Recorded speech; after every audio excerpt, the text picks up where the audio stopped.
আসসালামু আলাইকুম।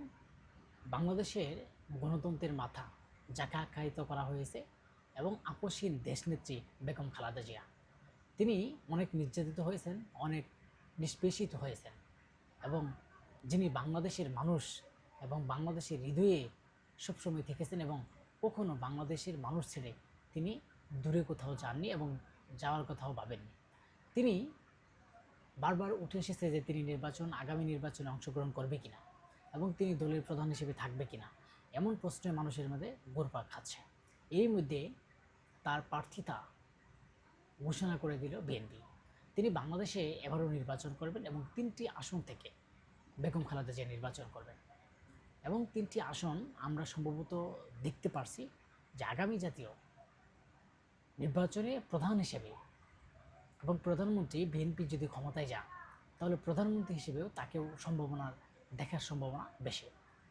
আসলেই বাংলাদেশের রাজনীতিতে নতুন আলোচনা জন্ম দিয়েছে বিএনপির প্রাথমিক তালিকা, যেখানে দেখা যাচ্ছে দিনাজপুর 3, বগুড়া 7 ও ফেনী 1 আসনে প্রার্থী হিসাবে রাখা হয়েছে বেগম খালেদা জিয়াকে। কিন্তু প্রশ্ন উঠেছে, এটা কি আসলে বাস্তবিক প্রার্থিতা নাকি রাজনৈতিক কোনো বার্তা?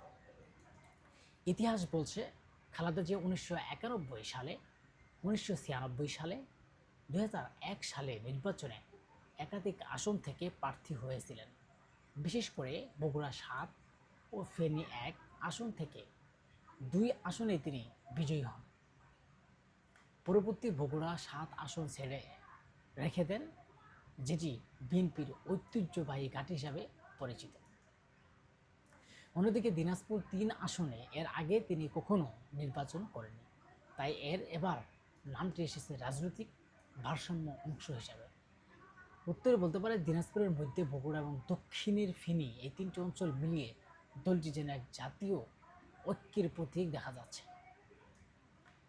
এখন এই বিভিন্ন জায়গায় যেখানে বেগম খালেদা জিয়া, যেখানে তিনি প্রার্থিতার ঘোষণা করা হয়েছে, বিশেষ করে ফেনী, আমরা সেখানে দেখেছি তার জনপ্রিয়তা উৎসব মুখর এবং সেখানে নেতাকর্মীরা, হাজার হাজার নেতাকর্মীরা সেখানে আনন্দের একটা বন্যা ছুঁয়ে দিছে।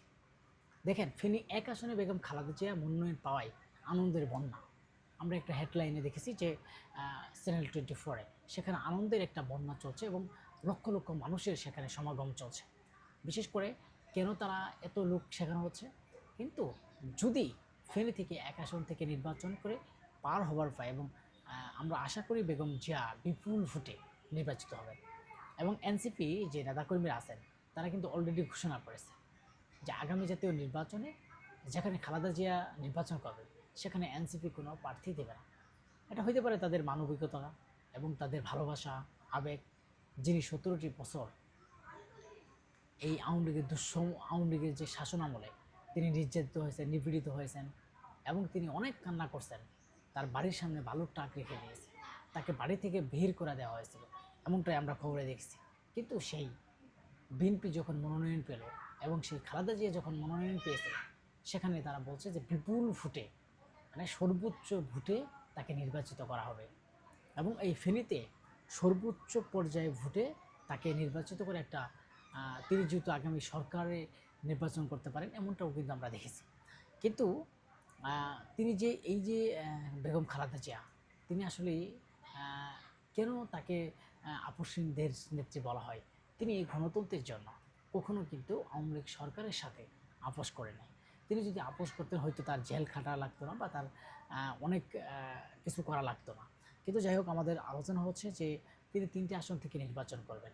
আসলে তিনি 3টি আসনে কতটুকু সম্ভাবনা আছে এবং কতটুকু তিনি জিতে আসার সম্ভাবনা আছে, তিনি জিতে আসতে পারবেন কিনা।